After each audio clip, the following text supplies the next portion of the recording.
Selanjutnya teman-teman, kita masuk pembahasan Rasul Ulul Azmi. Ya, Rasul Ulul Azmi. Rasul Ulul Azmi adalah utusan Allah yang memiliki kesabaran dan keteguhan hati yang sangat luar biasa dalam menyampaikan risalah kepada umat-umatnya. Di antara 25 rasul dan nabi, ada 5 rasul yang diberi gelar Ulul Azmi. Siapa mereka? Yaitu 1. Nabi Nuh alaihissalam, yang kedua Nabi Ibrahim alaihissalam, yang ketiga Nabi Musa alaihissalam, yang keempat Nabi Isa alaihissalam, dan yang kelima Nabi Muhammad sallallahu alaihi wasallam. Baik, selanjutnya kita mencoba membahas satu-satu ya teman-teman. Yang pertama Nabi Nuh alaihissalam. Akan saya bacakan saja. Nabi Nuh, ia tetap berdakwah meski ditentang oleh umatnya. Bahkan penolakan itu juga dilakukan oleh istri dan anaknya sendiri. Umatnya tidak mau mengikuti ajakan Nabi Nuh alaihissalam. Mereka menentang agar segera didatangkan azab kepada mereka jika Nuh benar-benar seorang nabi.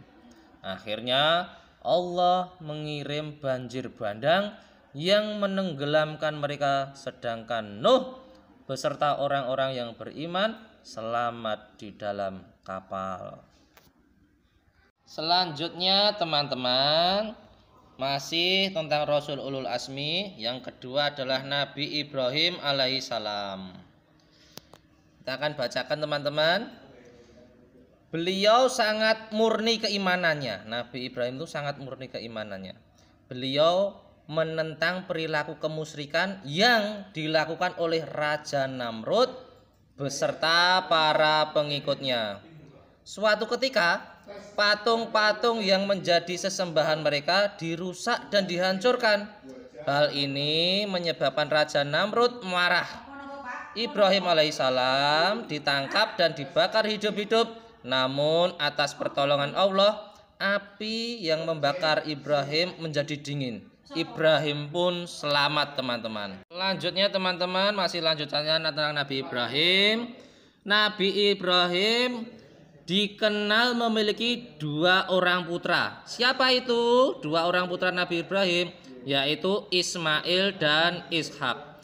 Keduanya menjadi nabi. Jadi nabi itu adalah Ismail dan Nabi Ishak. Nabi Ibrahim alaihissalam dikenal sebagai Abul Anbiya, bapak para nabi. Jadi Nabi Ibrahim alaihissalam itu dikenal juga sebagai Abul Anbiya, bapaknya para nabi.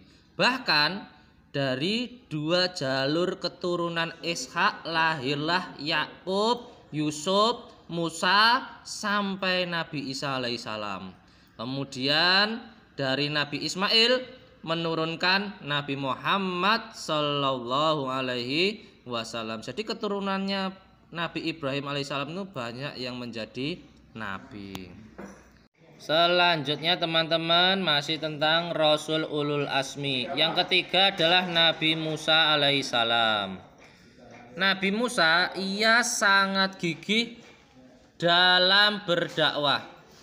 Misi Nabi Musa adalah meyakinkan Raja Fir'aun beserta penduduknya bahwa Allah adalah satu-satunya Tuhan yang wajib disembah. Tidak ada Tuhan melainkan Dia, Allah.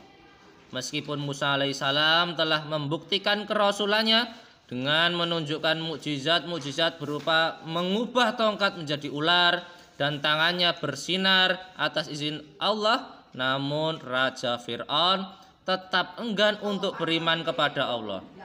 Ia memerintahkan kepada bala tentaranya untuk mengejar dan membunuh Musa alaihissalam beserta para pengikutnya.